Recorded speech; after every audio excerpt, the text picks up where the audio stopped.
Hey everybody, welcome back to Old World Legends, where we focus on growing the community. I'm your host Mike, and with me as always is Evan. I'm just feeling good today. Feeling good. And you know what? I've Good. heard that the lore in this book is really good. So I'm excited to get this Arcane Journal because I wanna read all the lore. Lore juicy.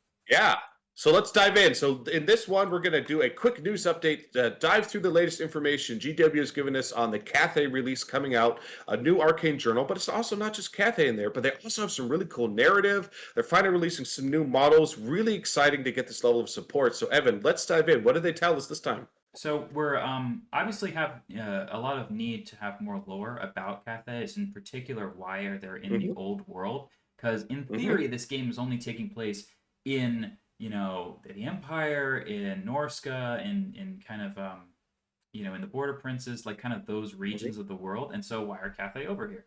And so the Jade Fleet has arrived. Now, personally, I'm wondering if you can have lanterns that float around, couldn't you just have a whole fleet? Like, couldn't your ships float too? But I guess they took the ocean. They did the old-fashioned way. And Miao Ying Okay, has well, you arrived. need a lot of supplies. I mean, it's not, you can't just fly over Okay, there and, oh, fair we're enough. good to go. There's something called food, water, repairs. Like you need the transport ships, sir, transportation, Also, I right? think the That how ocean much? might be safer than going through the Darklands, to be honest. Oh, substantially safer. Though I don't think anything in the old world is really safe. There's a lot of sea monsters on that map. But either way, I think there's quite a good reason why you would have ships as well. I know a lot of people have been talking about how Manowar used to exist and wanting a 32 millimeter naval game. I am that crazy. I would do it. Maybe someday. All right, but let's focus on old world for now. So what do they? What do they got? New information. So essentially, this is more of a story here about Miao Ying. She comes from the forged city of Nangao, and she has taken her Jade Hmm. Fleet to the old world. She Cool. sailed to Marienburg, right? Okay.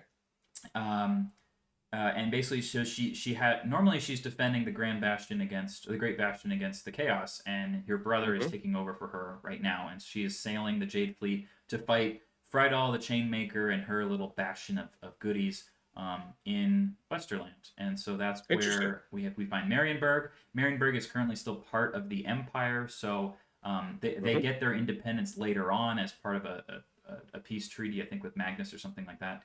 Um, but in the meantime, Marienburg's part of the Empire, and so we're going to see that there's basically a need for Miao Ying to hire mercenary troops to help buff up her very elite Jade Warrior Guard, because they've basically brought Hmm. a little bit of a skeleton crew force that's elite but is needing some help, right? Hmm. Um, so they're here basically to fight chaos, right? It's fun that they've been mentioning more of the characters, and I think people are going to be really excited about this when they start bringing out the other dragon characters. Because, for example, they've mentioned her sister Yin Yin, and she's the sea dragon. Just think about Ooh. what would a sea dragon look like? What is a sea dragon's rules? And what is the Arcane Journal for Army of me for that? That's really exciting. Um, Yeah. Very exciting. so normally she's honor bound to stay at her post, but obviously she's leading the Great Fleet this time Hmm. because of the great increase in Marauder attacks on the Westerland. Wow, that is Hmm. amazing. And you got the this is the Yeah. mountain armor there too. So obviously the So Eastern not North just is. new lore and telling us about a new dragon, potentially new future model we'll get, but also showing some cool new artwork as well. That's super awesome. I think a lot of people want this as a poster. I would love to have this as a Oh, poster. Look at that. yeah, if they printed those poster size, high resolution, that's beautiful. Whoever Yeah, created that. there's a lot of opportunity to have more merchandise in Old World as well. So Hmm. Yin Yin she's kind of like I guess the naval leader. Um, and they've been seeing a high increase in the raiding fleet. So obviously, this is basically it's drawing the attention of Miao Ying, and Miao Ying seems to be someone who's a little bit of a, she's very on it. She's like, "There's a big problem. I'm gonna go solve it." Hey, I'm like that Hmm. too myself, so I Hmm. can relate, right? Um, So here's a question, Evan. beyond budget So on the they way. not just mentioned that she has a sister, they named the sister Yes. and have her part of the lore. So do you think they already have a model for Yin Yin, or do you think that's going to be something they started to make when they released this article? What do you? It's pure speculation time. Okay, speculation time. They are working on a new Cathay Dragon right now that'll be released a year or two from now. It could be Yin Yin, it could Okay. be Yanbo, but I think that we're gonna get is we're gonna get new Cathay Plastic Dragon character every 2 to 3 years Hmm. with each release or each edition, something like that. Each edition, most because likely. it's Yeah. very, very, very similar to releasing Primarchs every 2-3 years, like they've been doing in Horus Heresy, and I mean, Sure but is. more so in 40k, right? Hey, a new Primarch, he woke up, he's alive. We've got this Hmm. central character. People really like the story, the narrative of a specific character. It goes to more of a Hmm. different individualized faction, right? And we have all of these characters, and I think it'll be really unique for Cathay to have a individual character based, like special character based dragons. So instead Hmm. of the idea of saying, okay, here's some rules for a generic dragon character and just put whatever items you want on them, I think they're going to continue with this idea of actually just making them all special characters. And so maybe Yin Yeah. Yin or maybe Yuan Bo are next. Yeah, I think you're right. And the Primarchs are exactly right. And that's done very, very well for GW, certainly on the Space Marine range, but also very popular. But they also started to do that with a lot of the other 40K factions as well and such, and some in AOS. So I agree. I do think that trend is going to continue, but I do think it's probably second edition before we're going to get that next dragon. And so just to remind everyone, we've had a lot of narrative content that's basically saying that yes, Empire is currently being beset by these wolves of the sea, marauders that are kind of enemy at the gates type situation. Remember that Grand Army is kind of just there to be a placeholder for people wanting to bring any of their old models and units together. Whereas I think the armies of infamy are specifically what these games designers find more interesting and narrative focused. So they're like, for example, Wolves of the Sea is more what they would want people to be playing to kind of fit into the vibe of this time period, as opposed to Grand Army Wars of Chaos. And I think that a lot of the time that you see that on the tabletop, armies of infamy specifically, those limitations often breed a story, actually, right? Hmm. Yeah, they create a lot of theme and a lot of flavor, and I think GW is doing a great job with that. And I think the latest 1.5 updates have made a lot more of those armies of infantry more viable Yeah. on the competitive scene than they were before, which is why we're seeing them more often already. So I think that trend's going to continue. And then the other thing that's kind of going on is that Empire is beset by chaos, and Bertonia is currently beset by these orcs and goblins resurgences. And all of this is very troubling to Cathay, and it sounds like it's kind of like Grand Cathay World Police, where they're like, hey, you're getting invaded. Well, don't worry, we're here to help. Please do not resist. Yeah, but is it really an orc and goblin resurgence, or are they just trying to take their home back? Because the orcs and goblins owned Bretonia before the Bretonians took it from Oh them. my So god. who's really the villain in this story? This freaking turning point propaganda. All right. We Elves got and to represent the dwarves. orc players. Yeah, so you see, I think that these articles also, I mean, look, me personally, I read this and it says, "Oh, Cathay is going to come help because the elves and dwarves, they don't care." I think this just reads like propaganda as well. It's just like, "Oh yeah, Cathay is this totally benevolent force they're not trying to expand whatsoever when they show up with their eternal." No, yeah, there's no alternate agenda whatsoever. Yeah, I'm when's the sure last it's time there was an totally just out election of in goodwill. Cathay? Hmm? Yeah, Hmm? I'm sure there won't be any stationed troops left in the Empire afterwards either. It's totally on the up and up. All right, what else did they? Anything else new in this one? There's two articles though, so there's definitely another one we're Yes, going to jump yes. to in a They minute. so again we go to Yuan Bo. So again, I think Yuan Bo is so we're mentioning so many of the Yuan Bo is her brother. So I think Mhm. this is the guy. He's actually like a strategist who's a dragon. So it'd be interesting to see if he almost wasn't as much a wizard, but was more of like a tactician on the Now, did they tabletop. name him in the other book, or is this the first time we're getting names for both of them? I haven't read all the lore from the first one, Okay, but I'm that's only probably halfway through. yeah. Yeah. Okay. At any Let us know in rate, the notes if they mentioned them in the previous one, or did we get two new dragon names in this article? it's funny here. We talk about what other people think of the Jade Dragon. Yeah, or no, it's. I guess we haven't seen that yet. So the Jade Dragon is of the opinion that the elves are self-appointed leaders and basically have risen either through arrogance or ignorance. So you can see how there's a lot of rivalry between Cathay and the High Elves because they both have this claim to being like the world defenders. And so I could actually Hmm. see an Arcane Journal that might even pit Cathay against High Elves because they're almost like, hey, no, this is our turf. We're here to defend the West. You get the East. Like, stay in your own lane. And I could really see that happening quite a lot. Like, we have this concept in world history, essentially of like spheres of influence. And if China was trying to encroach upon the Middle East, the Romans might be like, hey, we don't like to do that, right? We don't want you to do that. So, Hmm. um, yes, there's lots of debate here amongst the magistrates she's leading. Obviously, there's basically just a story here that's all about why is Cathay here? That's Hmm. basically the whole point. She's Yeah. What do bringing people her think about it? Vanguard veterans. So that explains essentially why she is. That explains why she has the Jade Warriors, the Celestial Dragon Guard, because she's bringing her most elite troops with her, right?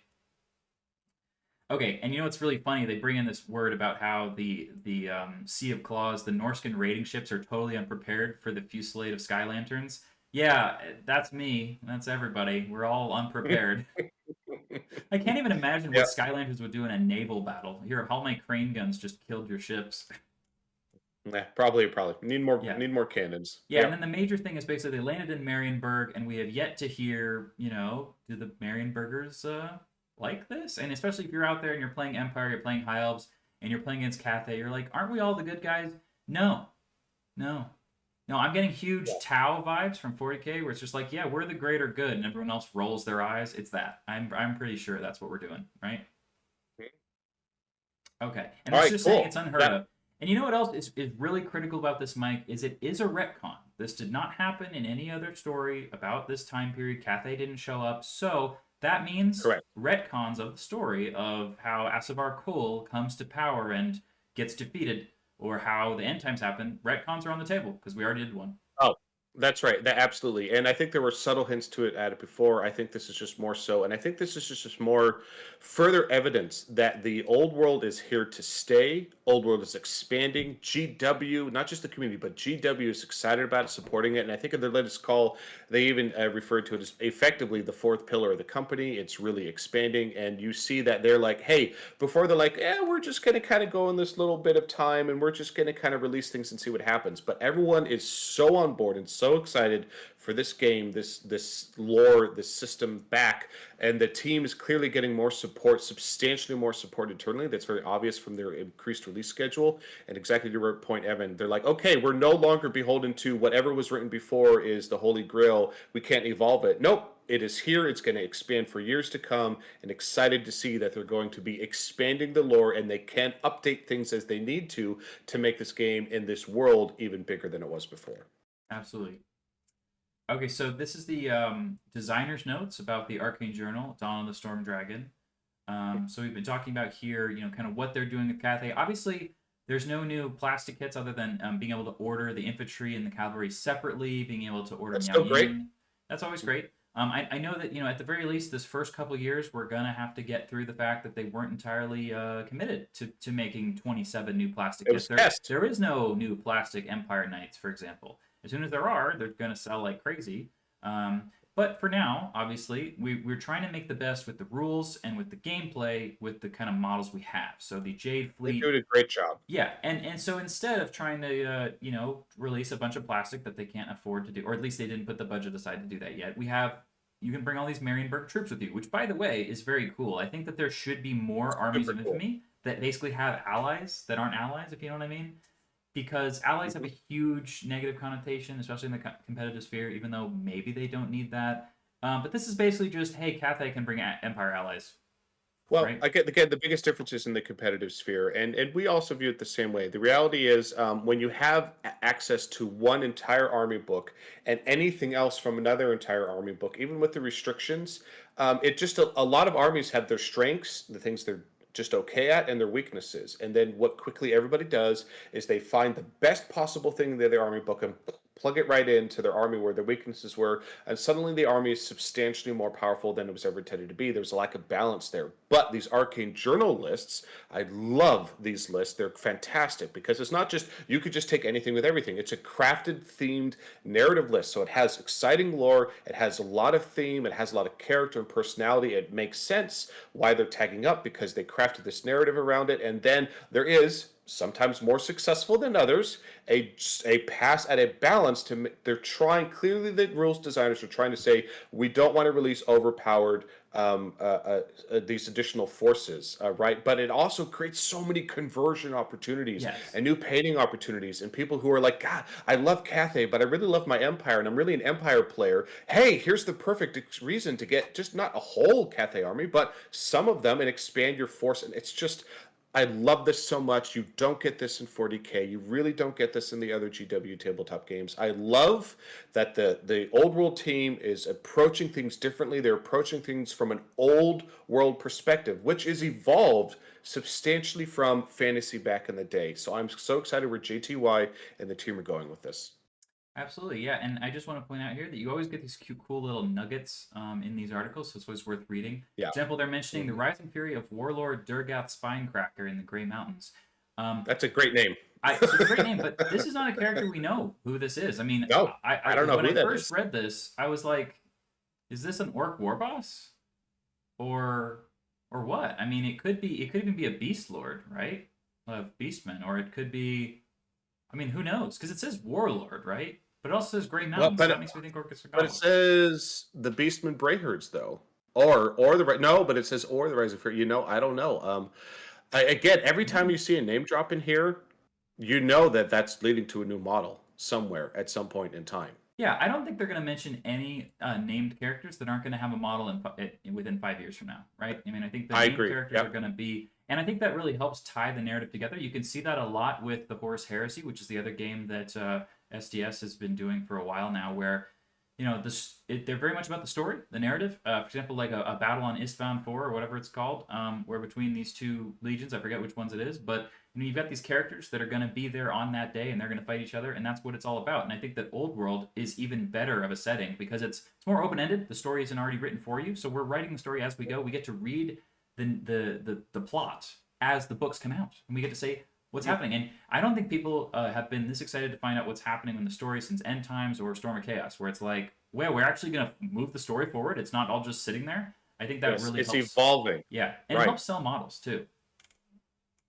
I love it. Um, okay. We're gonna move on. So new rules. So obviously people are very Well, let's curious look at about the the rules. picture for a second. I love the new pictures. Just look at that artwork. It's so cool. We're getting new Yes, that's artwork. true. For so long in fantasy, we didn't have new artwork, and we are getting not just a little bit of new artwork. I gotta be admit, we got a little more than a bit frustrated when like 40K was releasing new books, and it's like, really, that's the same cover art from the last one? Are you flipping kidding me? Yeah. Wow, old world team. That's fine. If the sepia tone, we don't have time to do full color, or whatever. This is beautiful. I absolutely don't talk about printing things on wallpaper. This is fantastic. I love seeing this new art. It's so inspiring. That was such a big part of the imagination, the creativity of the old world. I'm so happy that they keep doing it. Please, GW team, old world team, keep doing what you're doing. You guys are rocking it.